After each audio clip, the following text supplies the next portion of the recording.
This lioness was dying. A bone was jammed deep into her upper jaw, so badly she couldn't even drink water. And here's what made it worse.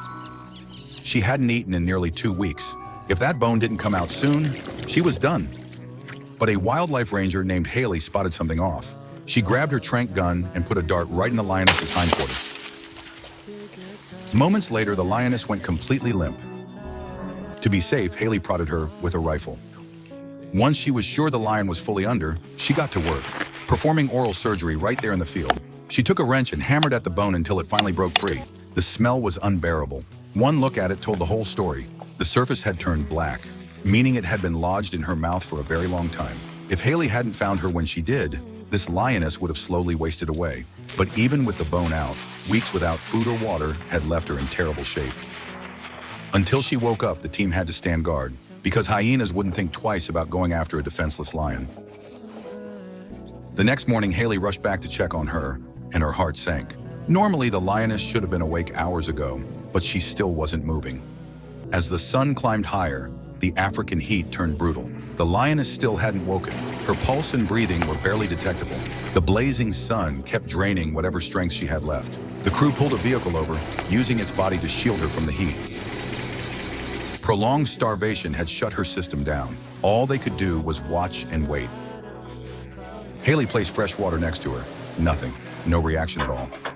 She fed water directly into the lioness's mouth through a soft tube, and finally she started swallowing on her own. The moment Haley saw her drink, a smile broke across her face. She kept feeding her, again and again, without hesitation. As the sun rose higher, the vehicle's shadow could no longer cover the lioness. Haley rigged a shade canopy on the roof. Everyone was praying she'd pull through. By 2 in the afternoon, even the makeshift shade wasn't enough.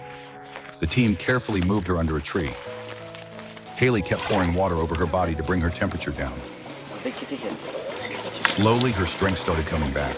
She lay still, eyes locked on the woman who'd been feeding her, and for the first time, she tried to eat on her own. As the tree's shade shifted, the team kept repositioning her to stay out of the sun. She gathered what little energy she had, pushed up on her front legs, tried to stand, but her back legs gave out, and she collapsed. Night fell again. It had been a full 24 hours since the tranquilizer was given. At 1 in the morning, with everyone watching and hoping, the lioness finally rose to her feet on her own. She took her first steps, slow and unsteady, like a cub learning to walk. She stumbled toward the nearest water source.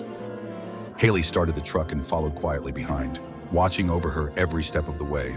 She finally reached the water and drank